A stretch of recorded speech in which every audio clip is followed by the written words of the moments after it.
దేవుని యొక్క వాక్యాన్ని చదువుకుందాం. ఈ సమయంలో ఆదికాండము 6వ అధ్యాయం చదవండి. 5-6 వచనాలు.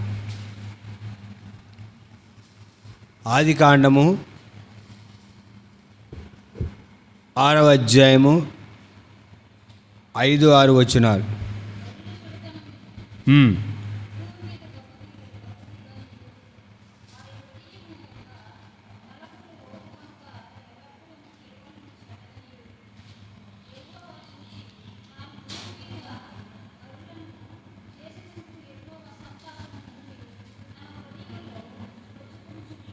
నొచ్చుకొనెను.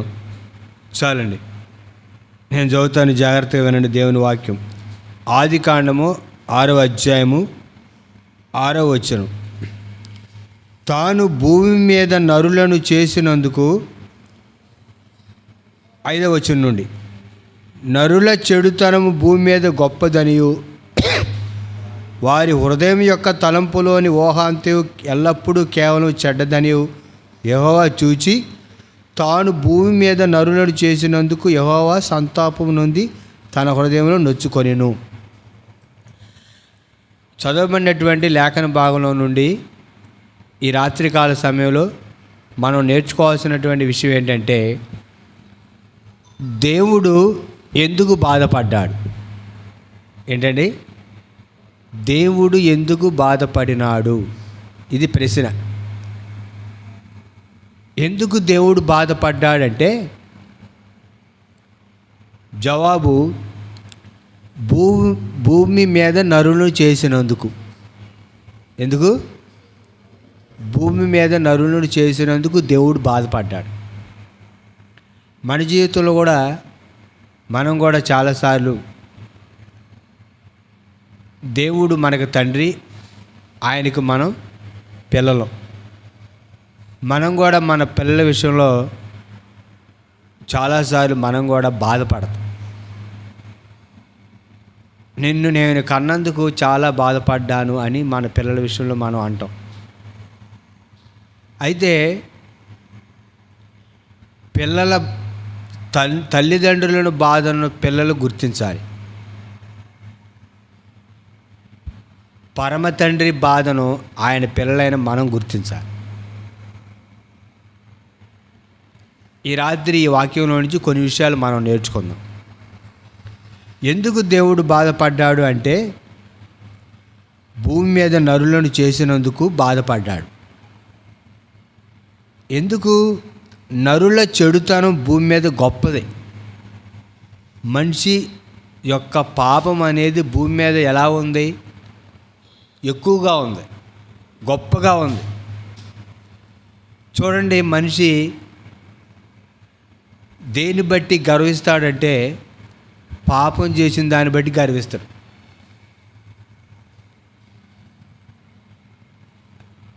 ఎగ్జాంపుల్ చెబుతాను నేను. ఇప్పుడు మగవాళ్ళు ఉన్నారనుకోండి, సహజంగా మనం వింటున్నాం, మనకు అర్థం అవ్వాలంటే చెప్పాలి కొన్ని విషయాలు, సూటిగా మొహమాటం లేకుండా. పాపాన్ని బట్టి మానవుడు అతిశయిస్తారు. ఒక ఆయన ఒక 90 తాగాడు అనుకోండి, ఇంకొక ఆయన నేను 1/4 తాగాని అతిశయిస్తారు. ఇంకొక ఆయన నేను 2 quarters తాగాని గొప్పగా చెప్పుకుంటాడు. ఇంకొక ఆయన 2 quarters తాగానంటే నేను 5-6 బాటిల్ తాగాని గొప్పగా చెప్పుకుంటాడు. ఇది మానవుడు పాపాన్ని బట్టి నేను గొప్పనని భావిస్తారు. కొంతమంది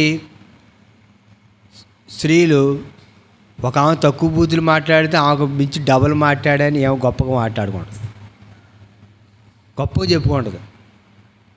నీకేనా, నాకు రావనుకుంటావా అంటుంది. అంటే మానవుడు ఎందుకు అతిశయిస్తున్నాడంటే పాపాన్ని బట్టి. అందుకనే దేవుడు మానవుని విషయంలో బాధపడ్డాడు. రెండోది, వారి హృదయం యొక్క తలంపులోని ఊహాంతయు ఎల్లప్పుడూ కేవలం చెడ్డదే. మానవుడు సృష్టించబడిన నాటి నుండి మానవుడు ఎప్పుడు కూడా చెడ్డోడండి. నేను నా దృష్టికి మంచోడిని, మీరు మీ దృష్టికి మంచోడు. వారు ఆయన దృష్టికి మంచివాళ్ళు. ఎవరి కాళ్ళు మంచివాళ్ళమే.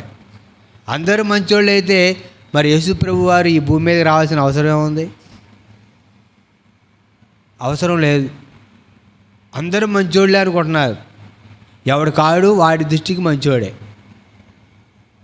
కానీ దేవుడి దృష్టికి వచ్చేసరికి అందరూ ఎలాంటి వాళ్ళు? చెడ్డోళ్ళు. నేను నా దృష్టికి మంచోడే, మీరు మీ దృష్టికి మంచోళ్ళే. మనందరూ దేవుడి దగ్గరికి వచ్చేసరికి అందరం చెడ్డోళ్ళు. ఒకడి యొక్క ఆలోచన, ఒకడి యొక్క దృష్టి, ఒకడి మార్గం మంచిగా కనపడింది, కానీ అది మన నరకాన్ని తీసుకెళ్ళింది. అయితే ఈ రాత్రి ఈ వాక్యంలో నుంచి మనం నేర్చుకోవాల్సింది ఏంటంటే, దేవుడు మానవుని ఎంత గొప్పగా సృష్టించాడో దేవుణ్ణి మానవుడు అంతగా బాధ పెట్టాడు. మొట్టమొదటి విషయం, మానవుడు దేవుడు చేసినటువంటి సృష్టి అంతట్లో శ్రేష్టమైన వాడు. అర్థమైందంటారా? నీవు నేను దేవుడు చేసినటువంటి సృష్టి అంతట్లో మనం ఎలాంటి వాళ్ళం అంటే శ్రేష్టమైన వాళ్ళు.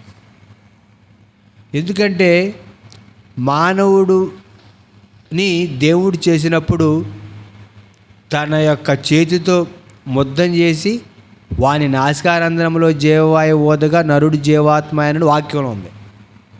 కానీ సమస్త సృష్టిని, జంతువులను దేవుడు ఎలా సృష్టించాడండి? నోటి మాట. అంతేనే కాదు, నోటి మాటతో సృష్టించబడింది. నోటి మాటతో జంతువులు సమస్తం సృష్టించబడ్డాయి. కానీ దేవుడు మానవుణ్ణి ఆయన చేతితో తయారు చేసి ఆయనలో ఉన్నటువంటి ప్రాణాన్ని, ఆయనలో ఉన్నటువంటి ఆత్మను మానవుల్లో ఉంచాడు. అందుకని మానవుడు శ్రేష్టమైన వాడు. అందుకని ఒక భక్తుడు ఏమైనా పాట రాశాడంటే,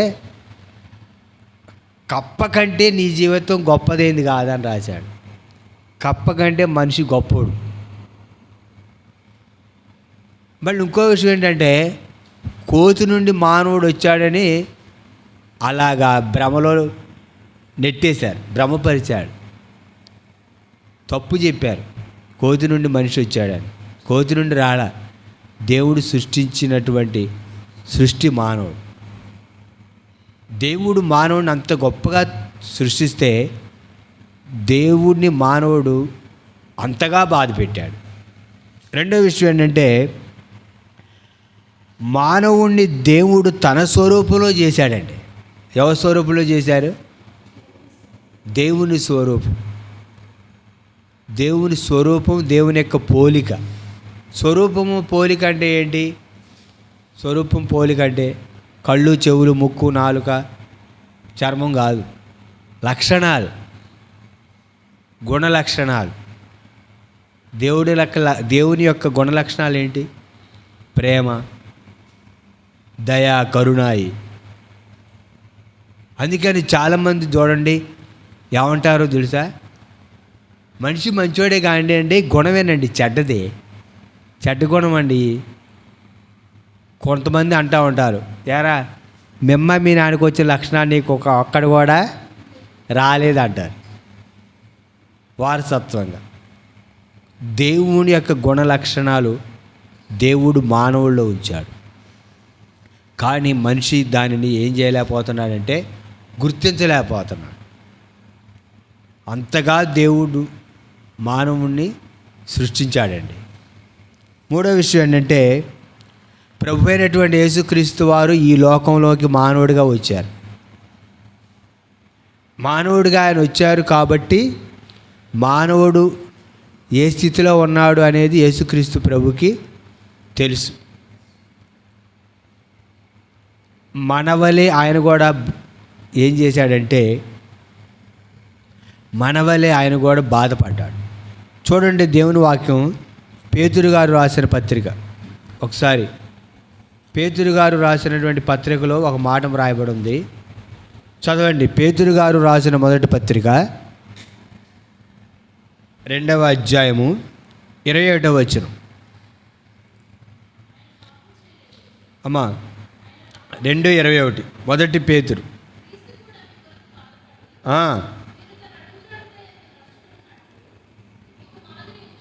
చాలు.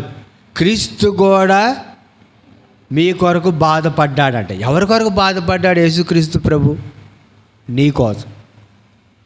మానవుడు దేవుణ్ణి బాధ పెట్టాడు, దేవుడు మానవుడి కోసం బాధపడ్డాడు. మన కోసం దేవుడు బాధపడటం గొప్పదా, దేవుడి కోసం మనం బాధపడటం గొప్పదా? ఏది గొప్పది? ఏమన్నా ఏది గొప్పది? మన జీవితంలో మనం నిస్సహాయ స్థితిలో కృంగిపోయినప్పుడు, ఇబ్బంది పడ్డప్పుడు, దుఃఖపడ్డప్పుడు ప్రభు అయినటువంటి యేసుక్రీస్తుని బట్టి బాధపడ్డప్పుడు మన జీవితంలో మనం అనుకుంటాం, ప్రభువా నీ కోసం నేను చాలా బాధపడుతున్నా అనుకుంటాం. నిజమే. ప్రభు అయినటువంటి యేసుక్రీస్తుని బట్టి కొన్నిసార్లు నా జీవితంలో మనం బాధపడతాం, బాధపడేటటువంటి అనుభవాలు ఉంటాయి. బాధపడాలి కూడా, ఎందుకంటే అది తప్పదు. మనం అనుకుంటాం, ప్రభువా నీ కోసం చాలా బాధపడుతున్నా నేను అనుకుంటాం. అలాంటి ఆలోచనలు మనకు వస్తాయి. కానీ ప్రభువా నా కోసం నువ్వు బాధపడ్డావు కదా అనే ఆలోచన మనలో చాలామందికి తక్కువగా వచ్చింది.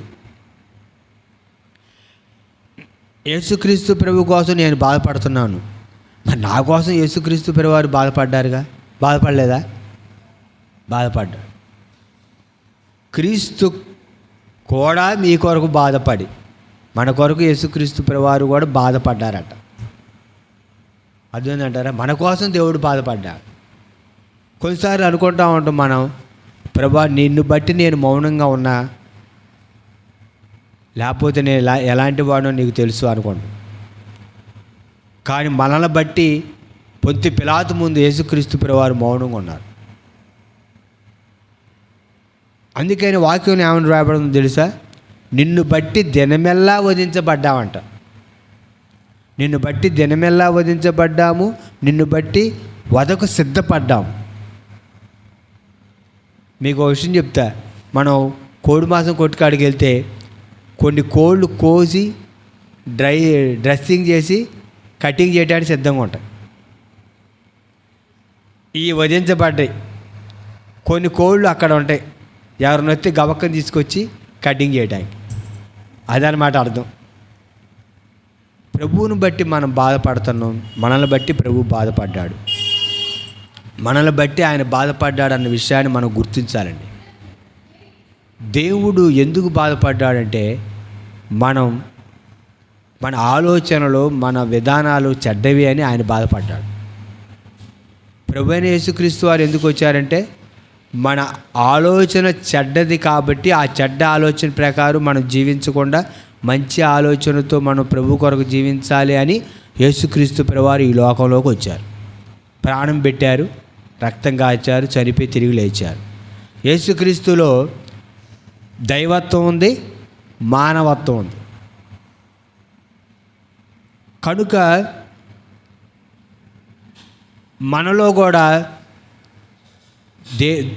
దైవత్వం ఉండాలి, మానవత్వం ఉండాలి. ఆ రెండు మనలో రావడానికి దేవుడు నరుడుగా ఈ లోకానికి వచ్చాడు. అది మనం గుర్తించాలండి. మనలో కూడా ఏముండాలి? మానవత్వం ఉండాలి. దైవత్వము ప్లస్ మానవత్వం రెండూ ఉండాలి. ఎంతగా దేవుడు మానవుని సృష్టించాడు, అంత విలువైన వాడిగా అది తెలుసుకోలేకపోతున్నాడు మానవుడు. తర్వాత విషయం ఏంటంటే దేవుడి యొక్క ప్రణాళికలో మానవుడు ముఖ్యమైన వాడు. దేవుడి ప్రణాళికలో మానవుడు ముఖ్యమైనటువంటి వాడు. దేవుడు ఎందుకు ఏదైనా తోటలో సమస్తాన్ని సిద్ధపరిచాడు? ఫలాలు మొత్తం అంతా సిద్ధపరిచి దేవుడు చివరిగా మానవుడు చేశారు. ఎవరి కోసం అదంతా? ఎవరి కోసం అండి? మానవుడి కోసం. మానవుడి కోసమే. మానవుడిని చేసి ఆయన పోలికలో ఉన్నాడని దేవుడు మానవుని బట్టి సంతోషించాడు. కానీ ఆ దేవుడిని మానవుడు ఏం చేశాడంటే బాధ పెట్టాడు. తర్వాత విషయం ఏంటంటే మానవుడి యొక్క పాపము, మానవుడి యొక్క స్వభావము, మానవుడి యొక్క పాపం వల్ల వచ్చేటటువంటి జీతం మరణము. ఆ మరణం శరీర మరణము, ఆత్మీయ మరణము, మానవుడి యొక్క పుట్టు పూర్వత్రాలు సంపూర్ణంగా చెప్పేటటువంటి ఏకైక గ్రంథం ఈ ప్రపంచంలో ఏదైనా ఉందంటే బైబిల్ తప్ప ఏది లేదు. మానవుడి యొక్క పుట్టు పూర్వత్రాలు, మానవుడి యొక్క జీవన విధానం, పాపం వల్ల వచ్చేటటువంటి శిక్ష, నిత్య నరకం, మానవుడి యొక్క ప్రారంభం, అంతం రెండూ తెలియజేసే గ్రంథం పరిశుద్ధ గ్రంథం, దేవుని వాక్యం. అది తప్ప ఈ ప్రపంచంలో ఏదీ లేదు.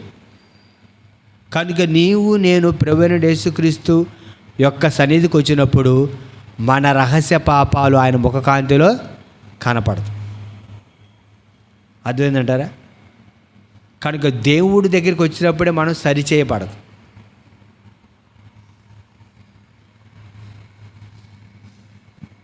దేవుడి యొక్క మహిమను ప్రభువైనటువంటి యేసుక్రీస్తు యొక్క శిలువ మరణాన్ని ప్రతి మనిషి అర్థం చేసుకోవాలండి. ప్రతి మానవుడు అర్థం చేసుకోవాలి. ఎందుకంటే అందరూ పాపం చేసి దేవుడిచ్చే మహిమను పొందలేకపోతున్నారు కాబట్టి అందరూ అర్థం చేసుకోవాలి ప్రభువైనటువంటి యేసుక్రీస్తు యొక్క శిలువ మరణాన్ని, ప్రాణత్యాగాన్ని. కానీ ఈరోజు అర్థం చేసుకోలేకపోతున్నారు చాలామంది. లోకస్తులు అంటే అర్థం చేసుకోలేకపోతున్నారు. మరి సంఘస్థులు, సంఘంలోకి వచ్చినటువంటి వారు యేసుక్రీస్తు యొక్క ప్రాణత్యాగాన్ని ఎంతవరకు గుర్తించారు, ఎంతవరకు తెలుసుకున్నారు? ఆయన శిలువ మరణాన్ని తెలుసుకుంటే అలాగ మనం జీవించగలుగుతాం. అంతగా అర్థం చేసుకుంటే అంతగా మనం ఆయన కొరకు జీవించాలి అనేటువంటి ఆలోచన, ఆశ మనకు కలిగింది. తర్వాత చివరిగా దేవుడు మానవుని ఎందుకు సృష్టించాడో తెలుసా? తన కృపామహిమకు కీర్తి కలుగునట్లు. ఎందుకండి? దేవుడి యొక్క మహిమ కోసం మానవుడిని దేవుడు సృష్టించాడు. కానీ ఈ మానవుడు ఏం చేస్తున్నాడంటే దేవుణ్ణి మహిమపరిచేది బదులు తోటి మనిషిని మహిమపరుతున్నాడు. ఎవరిని మహిమపరుస్తున్నారు? తోటి మనిషిని. అన్నా నీకంటే గొప్పోలేడన్నా, అక్క నీకంటే గొప్పోలేడక్క. అది దేవుడు మహిమను మానవుడు దొంగిలించాడు. దేవుడు మానవుని ఉన్నతంగా సృష్టిస్తే ఆ మహిమను, దేవుడు మానవుడికి ఇచ్చిన మహిమను అపవాది దొంగిలించాడు. మానవుడు మహిమను కోల్పోయినాడు, నిత్య జీవాన్ని కోల్పోయాడు, దేవుడితో సహవాసాన్ని కోల్పోయాడు. ఈ మూడు యేసుక్రీస్తు ద్వారా మరలా దేవుడు మానవుడికి అనుగ్రహించాడు. చాలాసార్లు మనం అనుకుంటూ ఉంటామండి, అసలు నేను ఎందుకు పుట్టా, నేను పుట్టకుండా ఉండే పోయేది అనుకుంటారు.